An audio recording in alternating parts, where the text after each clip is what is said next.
Welcome back to Shaner'S Rant. I'm Shaner. And I got a lot of stuff to get through today. Tons of stuff. And starting off with some really bizarre, disgusting stuff.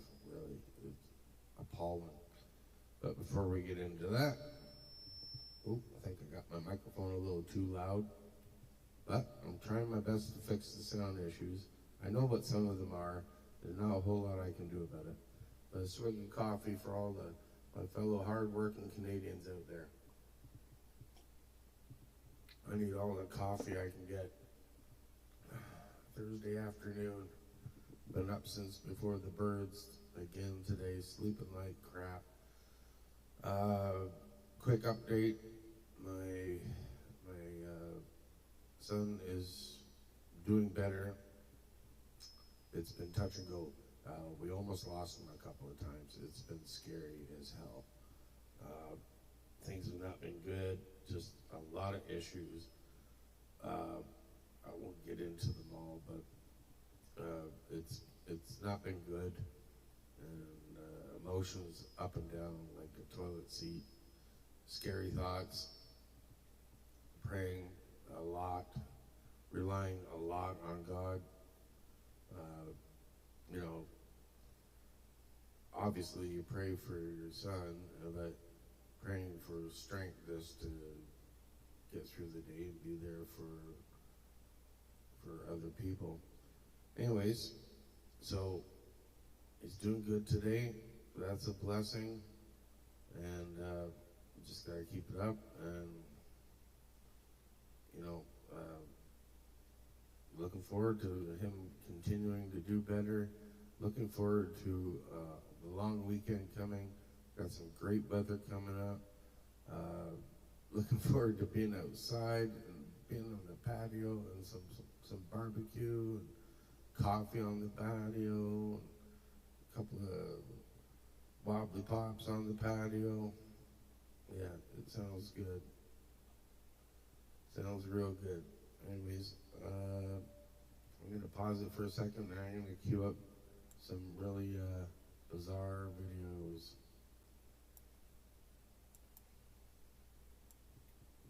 And I'm back. So, before I begin, I'm sorry if I'm really more monotone than usual. I am dog tired. But I'll plug my way through this. First video up today. This came across my desk, and this is really disgusting. This is courtesy of Juno News. Follow them on YouTube and other platforms, but give them a follow. Great service. This has to do with the MAID service. You know what the MAID service is, not the ones that clean your house. And I won't give it away. Let's give it a listen, and you'll hear for yourself what some doctors are suggesting. I want to draw attention to three concerns about the widening scope of euthanasia in Canada. These are not concerns from the fringes, but statements from a member of a provincial medical college, recommendations before Parliament, and the reality of MAID right now in Canada. And most Canadians are not yet aware of the extent of the horror. The first concern is about a statement regarding infants. A member of the Quebec College of Physicians has formally stated that MAID may be an appropriate treatment for babies from birth to 1 year of age, who come into the world with severe deformities and very serious syndromes, and that parents should have the opportunity to obtain this care for their infant. Canadian law currently permits the withdrawal of life-sustaining treatment for critically ill newborns. This medical practitioner's proposal goes further. He calls for the calculated killing of an infant. These are patients, babies, who cannot speak, cannot consent, and cannot ask for help. If we cannot draw the line here, I'm not sure where medical professionals imagine the line to be. The second concern is a proposal regarding mature minors. A report by the Special Joint Committee on Medical Assistance in Dying, AMAD, has recommended extending MAID to children with parental consent described as optional. A physician, not a child's parent, would determine whether a child was able to consent to his own death. In this discussion, MAID advocates showed their true colors and defended the rationale for euthanizing minors without consulting their parents. Yet 43 expert witnesses called this recommendation deeply flawed. I might call it something stronger. The third concern is euthanasia on demand. Ontario's chief coroner has documented MAID deaths driven not by illness, but by poverty, loneliness, and lack of housing. Approximately half of those who died by MAID in 2024 reported requesting it because they felt like a burden to their families, friends, or caregivers. These are not necessarily people dying of terminal illness. These are Canadians failed by a system that chose to offer them lethal injection rather than the support and hope they needed to. I want to draw attention to three concerns. Did you get all that? Did you hear that? This is really getting evil. This is pathetic.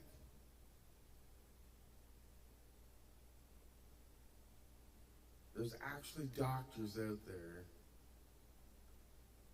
that want to kill babies. This is not even about abortion. I'm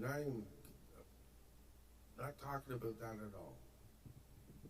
That's a whole, I should have my microphone on if I'm gonna talk, right?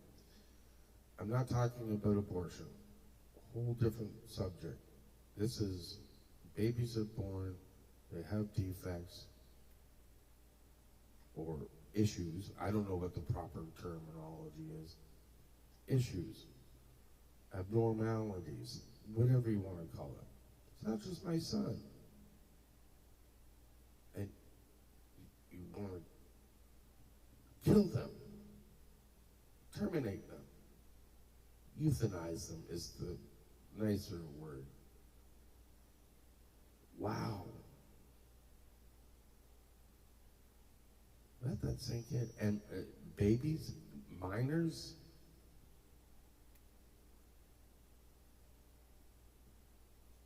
I don't think that's what this was initially intended to do or be about. But there's obviously money involved, and people are getting paid to do this, and I don't think it's about helping people anymore. And this is just evil. I think it's evil. It's pathetic, it's sad, it's disgusting. Yeah. Think of a word and apply it. I mean, like, people need help. This blew my mind. So, I don't know who this Terry Doucette is that posted this, and I don't know who Brad Wilder is that originally posted this, but I totally agree with what this Brad Wilder, he's from Juno News, and this is what he had to say about it, and I think it speaks volumes.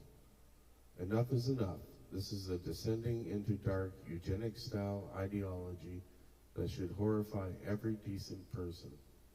Canada is increasingly filled with activists and officials abusing their power while pretending it is compassionate health care.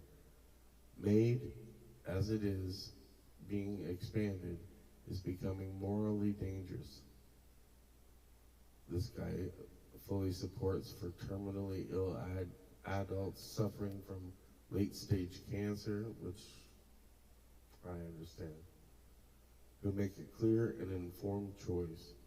But this slippery slope from offering MAID to people struggling with mental illness now to ending the lives of severely disabled infants is vile.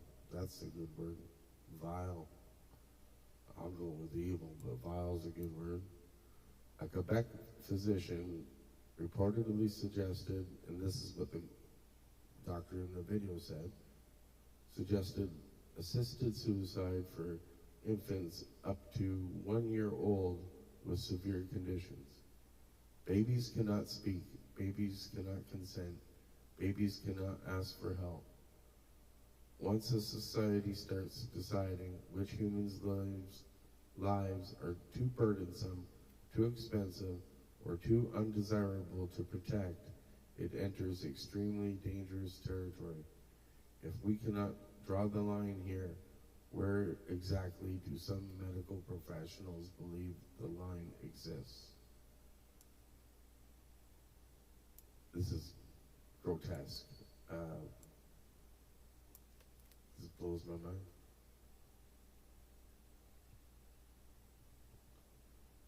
How do you kill babies? You know, I thought about the MAID service, you know, if I was terminally ill, I don't know that I would want to do it even then. I don't know. I'm not at that point, so it's hard to think. This is just wrong on every level.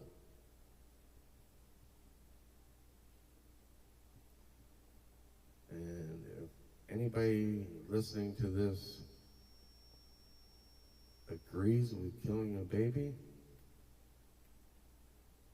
or minors, children of any age, without necessarily getting a parent's consent, I don't want to know you anymore.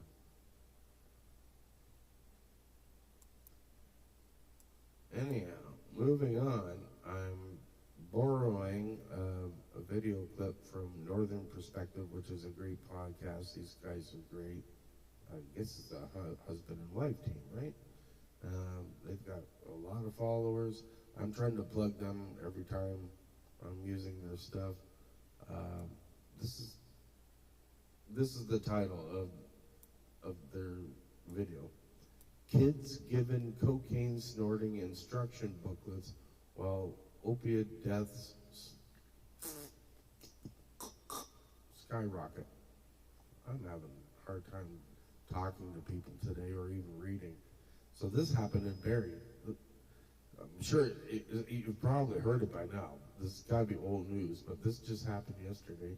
So anyways, we'll play it. This is Northern Perspective Podcast, and they're showing what was on, I believe it was CTV News.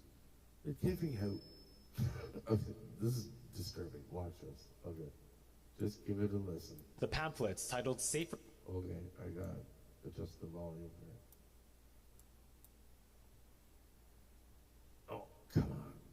See what's going on there? It disappears on me. Mother trucker.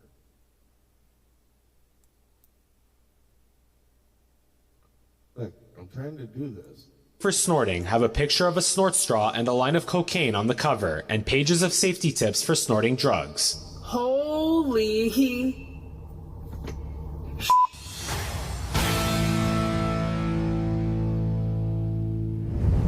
We truly have reached the pinnacle of insanity when it comes to our government's response to the escalating drug crisis in Canada.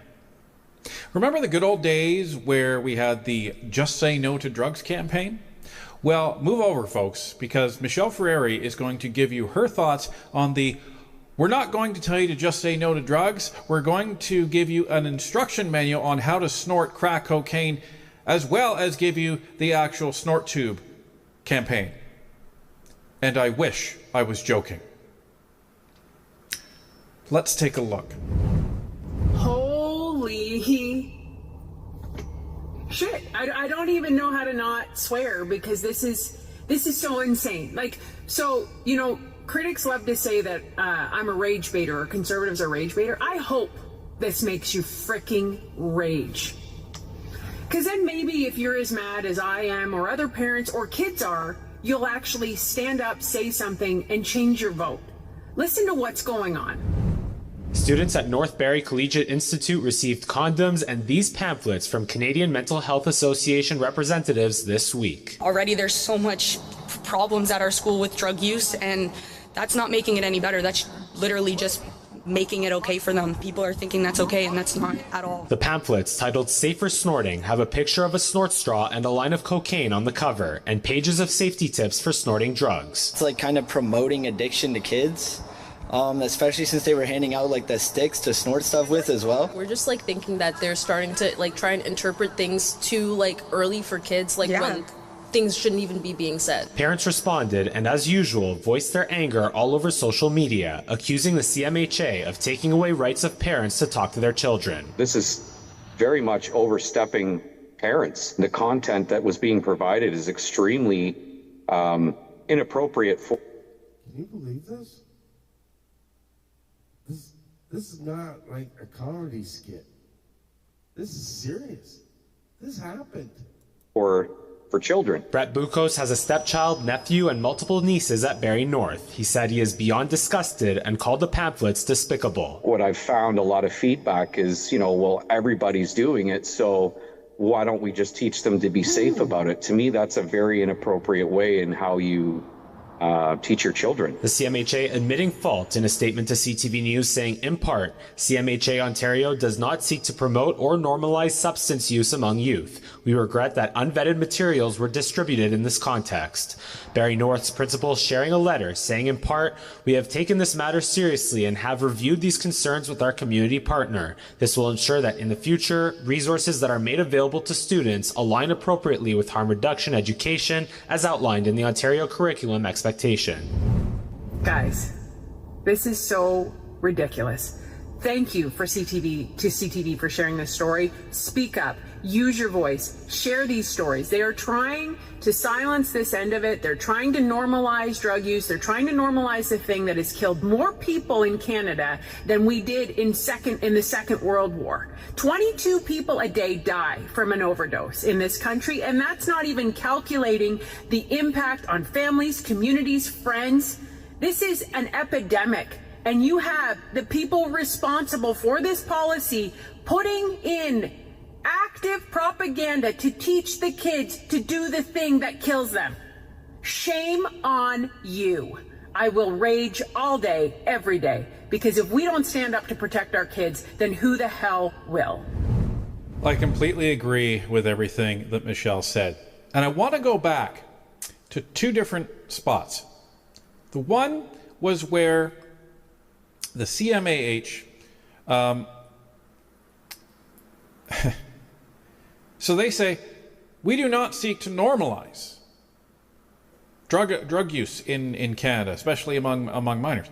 Really? Did you catch this? It was only on the screen for a few seconds. Make it your own. Adding a personal touch to your snorting equipment will help you better recognize your own when using with others. Some people add a piece of tape to their tubes or use a piece of colored paper as their straw. Seriously, what the heck? This is not a pair of gym shoes. This is not a school lunch bag that you need to make it your own. They're literally talking about a crack pipe or a snorting straw, like whatever your equipment that you end up using. This is what they're talking about here, folks. It's insanity. So yeah, if I lived in Barrie, I wouldn't be sitting here right now. I can tell you that. I would be down at the school. And I'd be down there, well, having a cordial discussion with the administrators there who were trying to say, well, we didn't even know this was happening. Give me a freaking break. You didn't know this was happening. When all this comes out, nobody knows.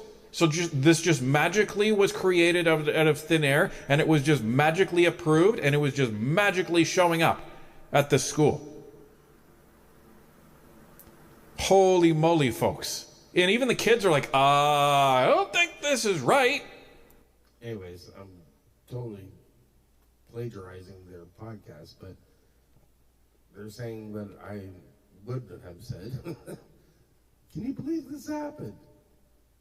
I don't know if it's happened at any other school, and why it happened at that school, I have no idea, but holy crap.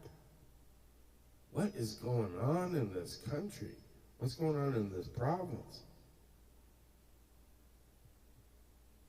Like, I don't understand a lot of stuff anymore. You want to kill babies? want to give drug paraphernalia to kids in the school.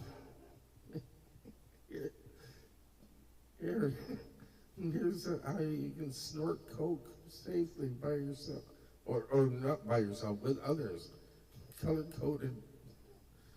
Wow. Who thinks this shit up? Like, who sits there thinking this is, they gotta be doing crack themselves. Who thinks this is a good idea? Who okayed this?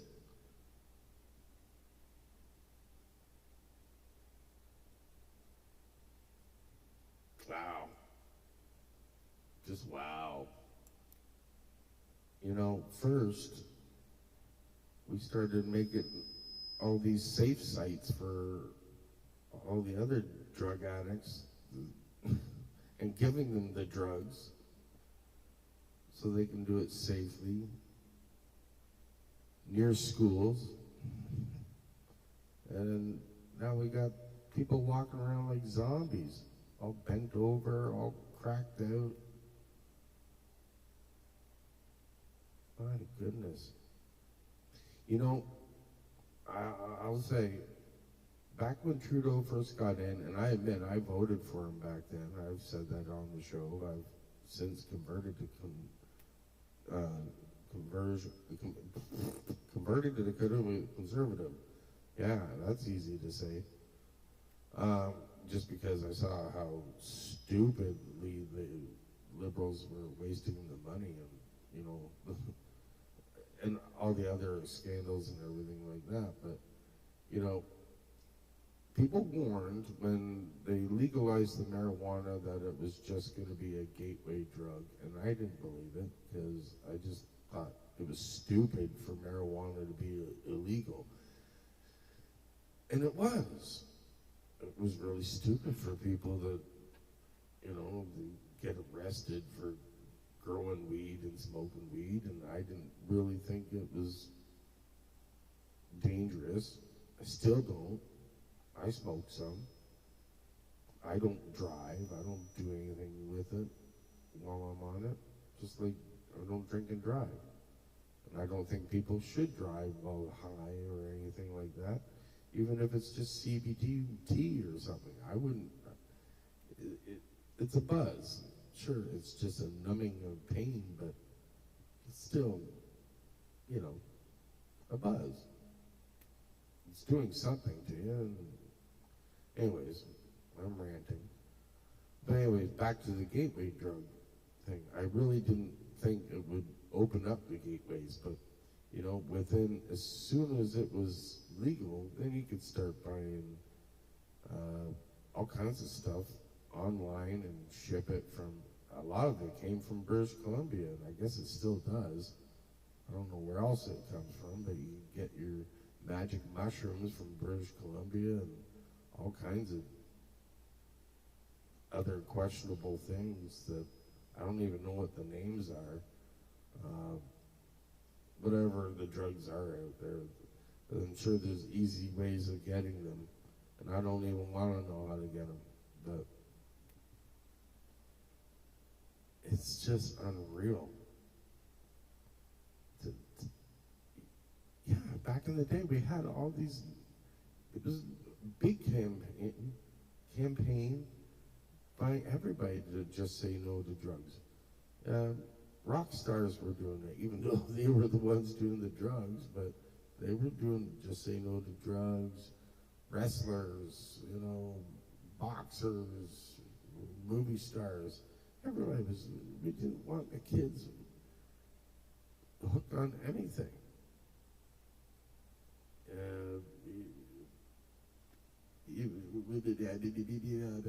I can't talk today. I don't even know why I'm doing this. I've got like 3 hours worth of material, and I better stop soon. What the hell am I talking about? Yeah, drugs. Maybe I should smoke some. I think what I'll do is I'll do 1 or 2 short videos and end this episode, and maybe do another one later or another one tomorrow morning with the rest of the stuff, because I'm just babbling on.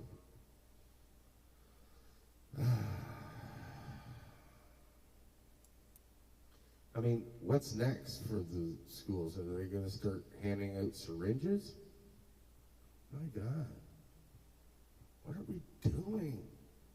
What are we doing? Our kids are screwed. Our kids are so screwed up. They don't even know if they're boys or girls anymore. What in the hell? Anywho, moving on. I'll do the last video, then we'll do some dad jokes.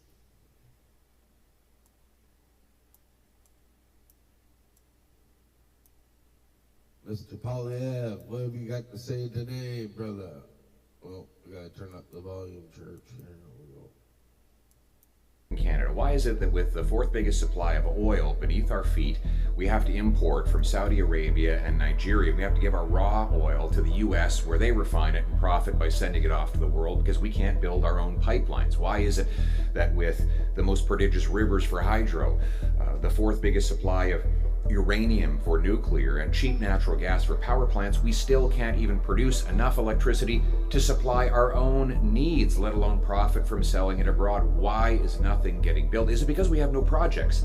Well, the answer is no. There's 500 projects that are waiting for federal approval under the impact assessment system, and there's 275 of those where the proponent has sought expedited approval. So there are projects to build. Are there workers? Well, it turns out Stats Canada says there's 107,000 unemployed Canadians whose most recent job was in construction. So we have the workers. Is there investment? Well, also according to Statistics Canada, we have as Canadians $1.33 trillion of our pension money invested abroad, even though the pension fund managers say they want to bring it home and build things in our country. They can't find projects that are approved that can make money, so they create jobs in other countries. Do we have the resources? What a silly question. Of course, we have the most resources per capita of any country in the world. In other words, we have projects, the workers, the investment, the resources. What do we lack?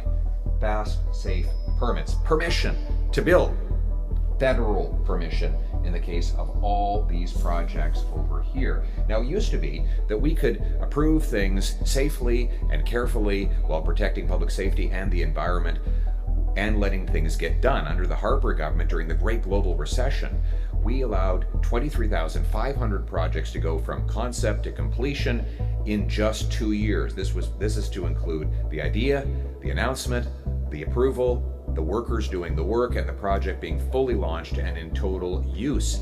But since that time, we haven't been getting anything done. What is standing in the way? The federal government's laws and taxes. We have, for example, the industrial carbon tax.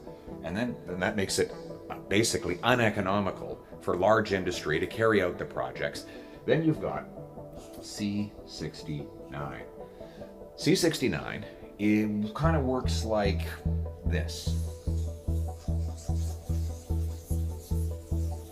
It is a meandering, confusing maze of changing rules with recalcitrant bureaucrats also facing political interference from the Liberal cabinet that prevent things from getting done.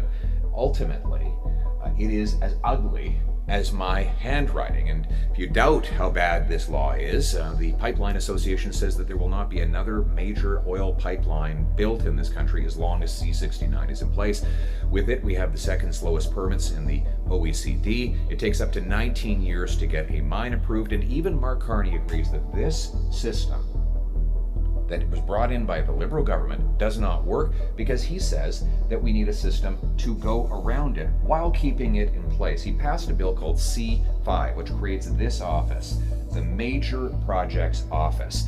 And that allows any of the projects he picks to go around the regulations that all the others might follow. But here's the problem. So far, he's only picked about 15 out of the 500, And none of those 15 actually have a permit a year after he promised that he would build the unimaginable at speeds not seen in generations, the now famous quote.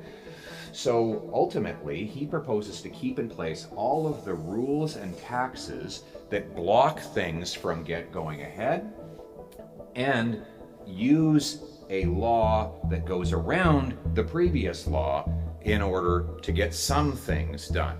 Ultimately, by virtue of the fact that he has this roundabout, this workaround, he admits that this system is neither workable nor necessary to protect our economy and our environment. So I have a bit of a different approach. Now be careful, you're going to be shocked.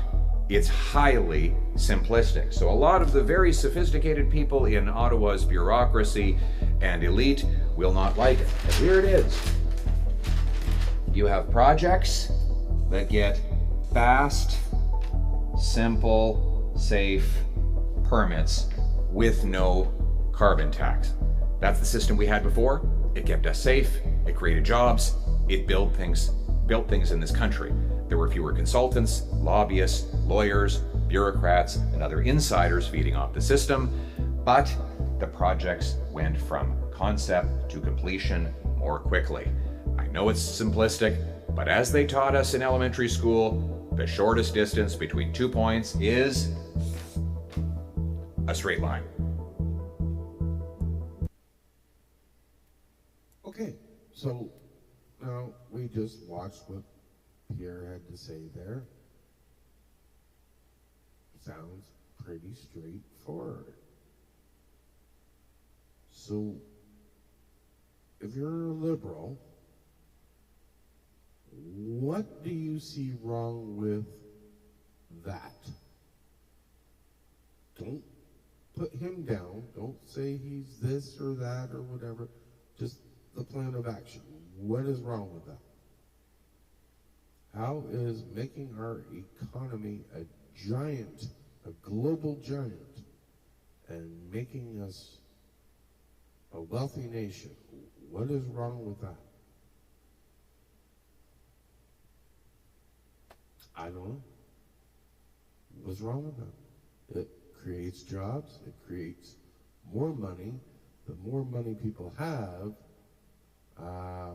the more they spend, and then that tax money goes towards your programs and so on and so forth, and helps with the hospitals and daycare, which I never agreed with. The daycare program in the first place shouldn't be up to Joe Blow and me and neighbor down the street to pay for your kids' daycare. You had the kids, but anyways, that was a fiasco. It never really worked anyways. It put daycares out of business. And I'm back. Was I gone? Yes. And when I'm done this episode, I plan on being far gone. I am so tired. Oh my goodness. Oh, I mean, I'll put this on pause. All right, now I'm back again. I think. Am I? Yeah, we're rolling. Okay, now it's everybody's favorite time of the show. It's Mr. Whipperville. All right, I'm only going to do a couple of quick jokes on this episode. All right, joke number one. So it's okay for a cat to run away and hide under the bed when visitors come, but when I do it, it's rude and antisocial. Right?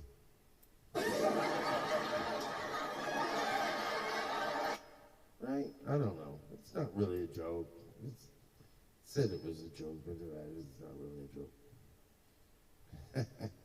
All right, here we go. And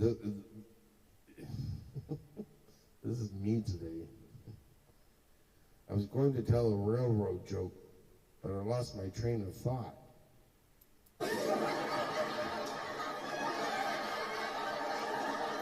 Yeah, I can barely speak today.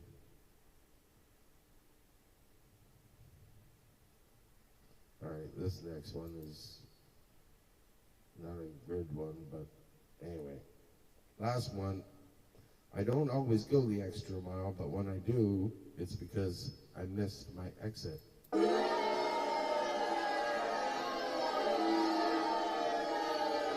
All right. Anyways, hope you learned something today, folks. Thanks for hanging with me. Thanks for watching. Still, nobody's leaving any comments, so I don't know if anybody likes anything, but I still see some views. Some people are clicking on it. Keep clicking. Keep clicking. If you all click like 1,000,000 times, I might actually make a nickel at this. Keep dreaming, Shaner. Keep dreaming. I'm not trying to make money at it. This is just occupying my day, and I'm doing this more or less just to keep all my political stuff off of Facebook,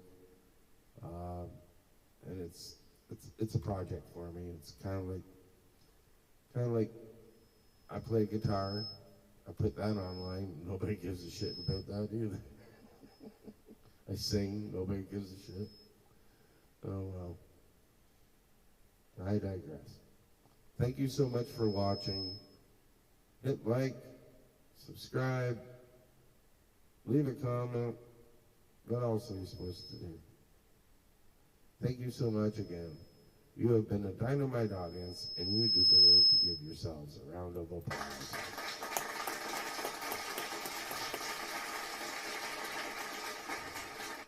Alrighty.